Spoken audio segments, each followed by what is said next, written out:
good to be back in Detroit. I'm so happy to be with you all. Hi, baby. You guys gonna deliver this for us? You gonna make it happen? Now, you know, in 2016, yeah, okay, we don't want to reflect too much on that. But in 2016, to bring home the point about what you all are doing and what you will do, in 2016, the difference in the outcome of the election for president was based on an average of 2 votes per precinct in Michigan. 2 votes. Talk about the power of your vote. It's extraordinary what you all are about to do.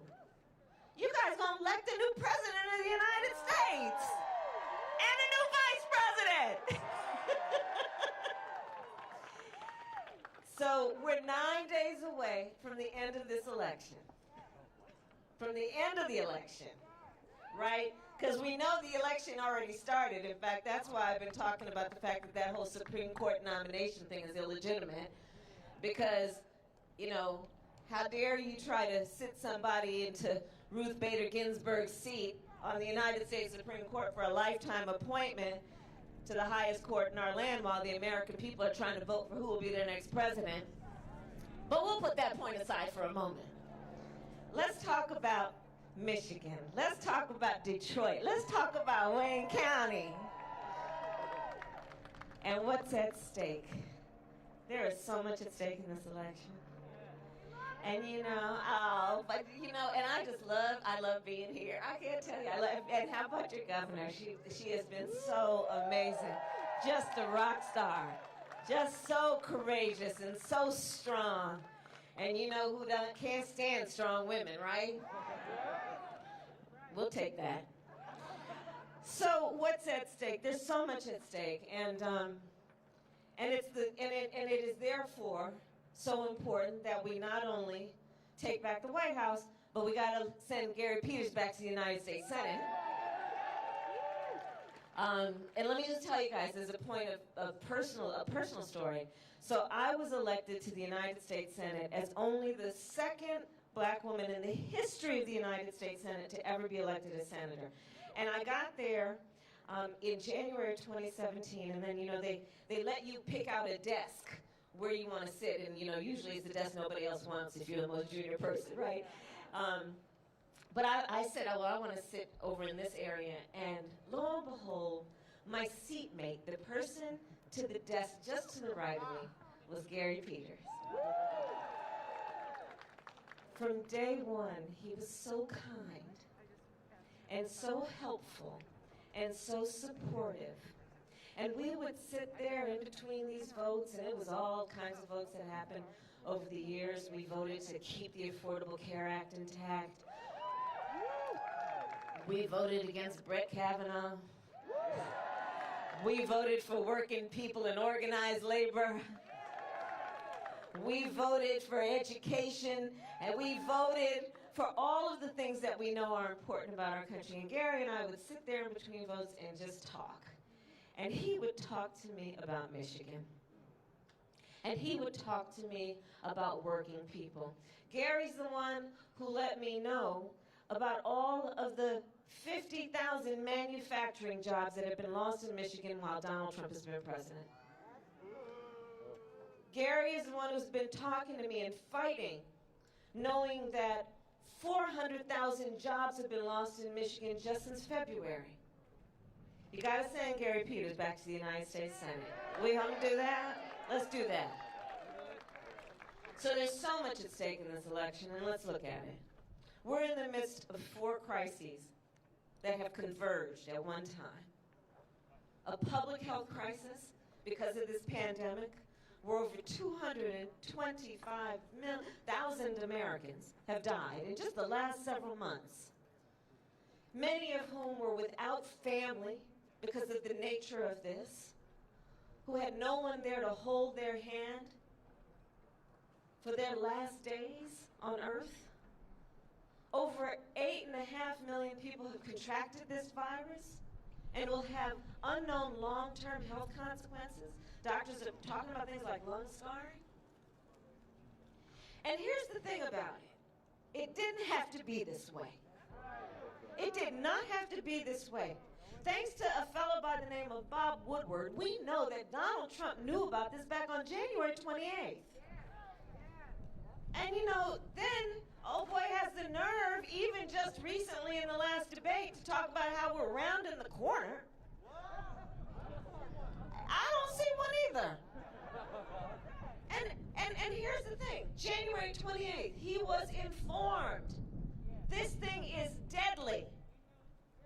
5 times more deadly than the flu. He was informed it could hurt children. He was informed it was airborne.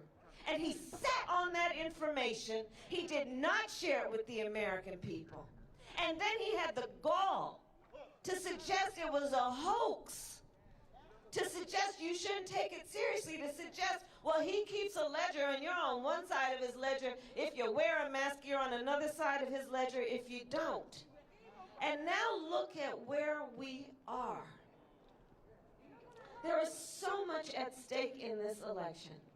Versus, on the other hand, Joe Biden, who back since March has been talking about what we need to do to heal. It's a pandemic, a public health crisis.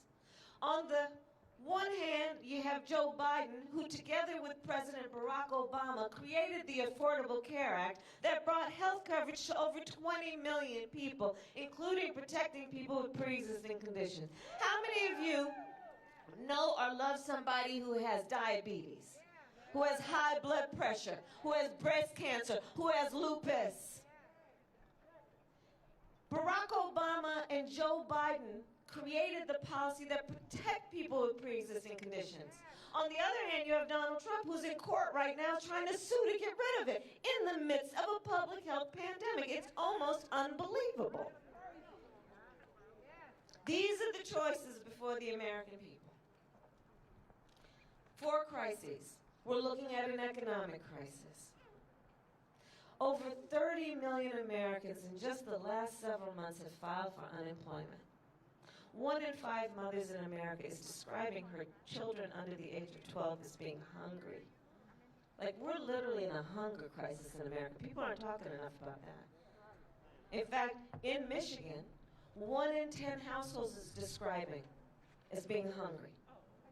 In Michigan, 1 in 6 households is describing not being able to pay rent by the end of the month. In Michigan, 1 out of 4 small businesses has gone out of business. And he talks about rounding the corner. You see, there is a real choice in this election. Because on the one hand, you have Joe Biden, who says, looking at the brothers and sisters at IBEW and the building trades and then the House of Labor, and says, when you ask me how the economy is doing, I will ask you, well, tell me how our working people doing. That's how I measure how the economy is doing. How are working families doing? Then I will tell you how the economy is doing. And that's why Joe says we will not raise taxes on anyone making less than $400,000 a year. That's why Joe says no working family should pay more than 7% of their income in child care. That's why Joe says that first-time home buyers should get a $15,000 tax credit to be able to buy a home, which we know is the greatest source of economic health and well-being for American families. And on the other hand, you have Donald Trump, who measures the success of the economy by asking, well, how's the stock market doing? By asking, how are rich people doing? That's how he measures the success of this economy, which is why, as one of his first acts, he passed a tax bill benefiting the top 1% and the biggest corporations of America. But let me tell you what Joe and I are going to do. We're going to get rid of that. And we're going to invest that money in working families in America.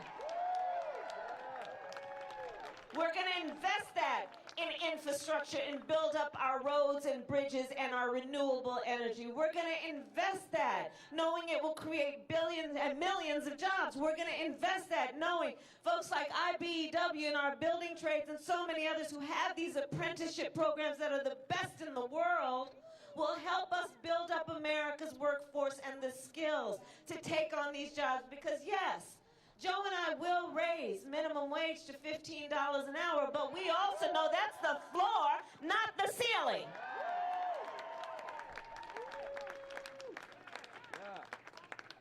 We are in the midst of crises in America.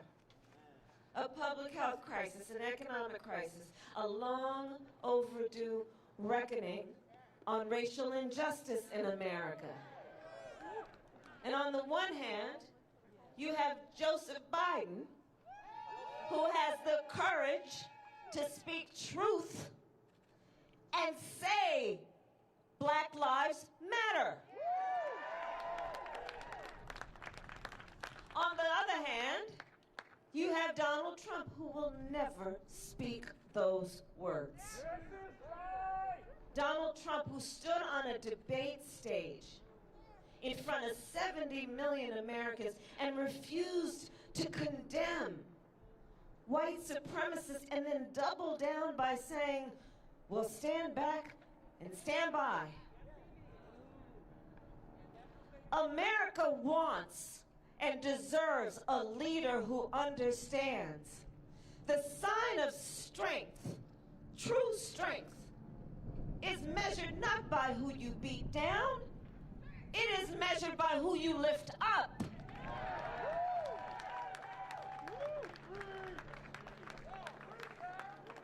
People have a real difference in this election. The contrast couldn't be more clear. And then looks at what we're dealing with in terms of a climate crisis. You know, I come from America, so you got Oakland County. Well, I was born in Oakland, California. So we got more connections than one. In California and all over the western part of our state, we're seeing wildfires, burning out whole communities, people having to flee their homes. Firefighters have perished in those fires. Firefighters I have met and talked with, in fact, my brother-in-law is a firefighter in California. I have met and talked with firefighters who are putting out fires while their own homes are burning. In the Gulf states of our country, people being ravaged by the storms, whole communities ravaged.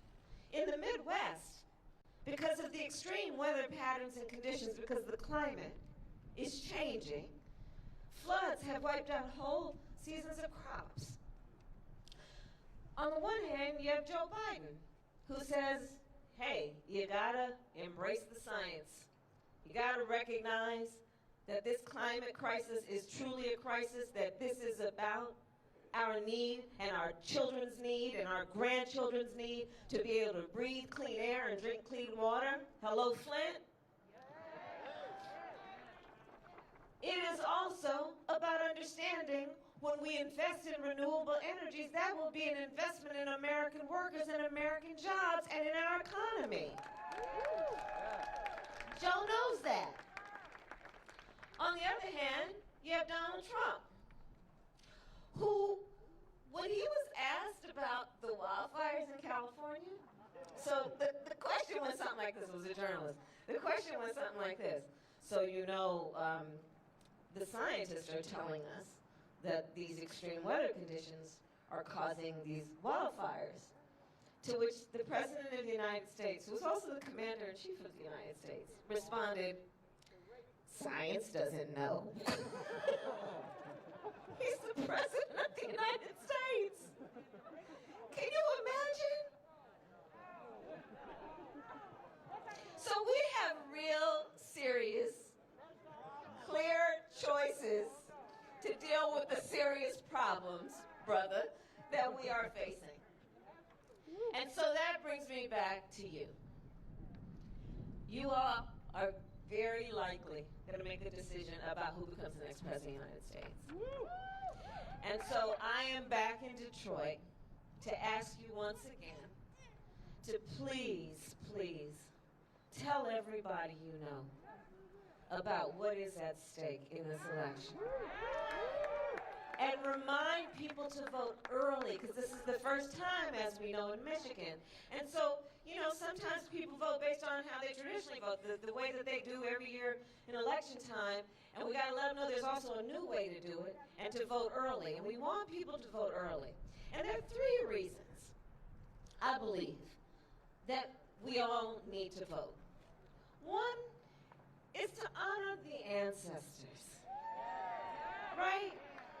You know, honor the great hero, John Lewis, who we lost this year, who shed with so many others his blood on the Edmund Pettus Bridge for our right to vote.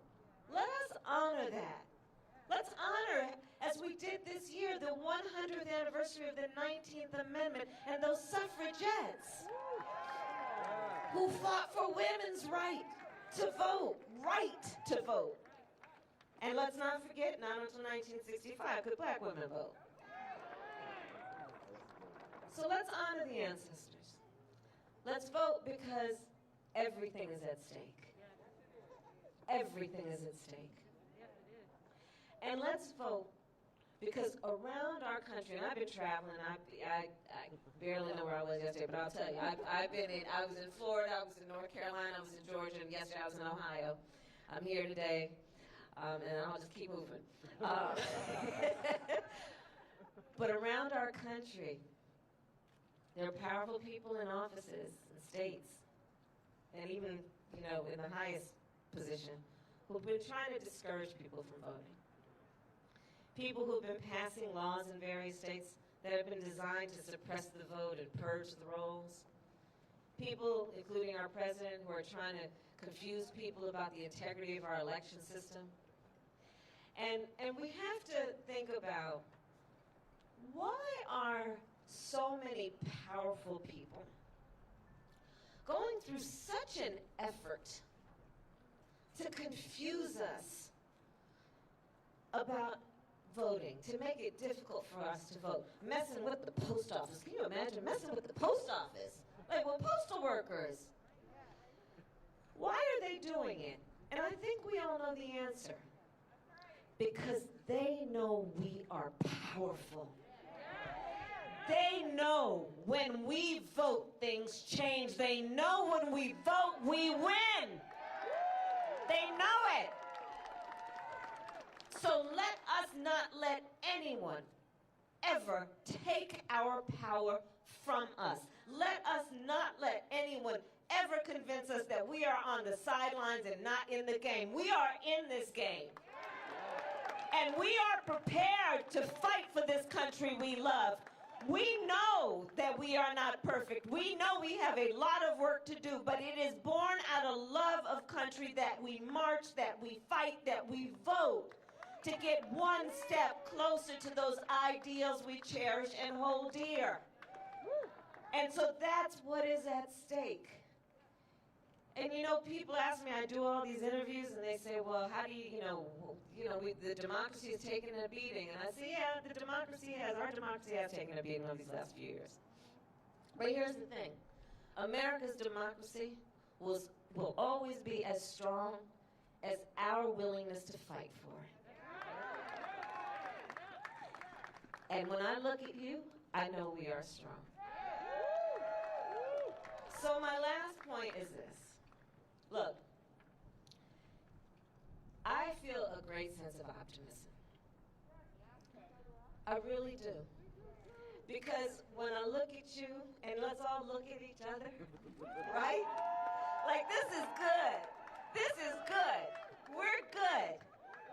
When I look at Joe, and I'm going to tell you something about him, in his heart, in his soul, he is motivated by love of our country and a deep desire to help our country heal and to unite.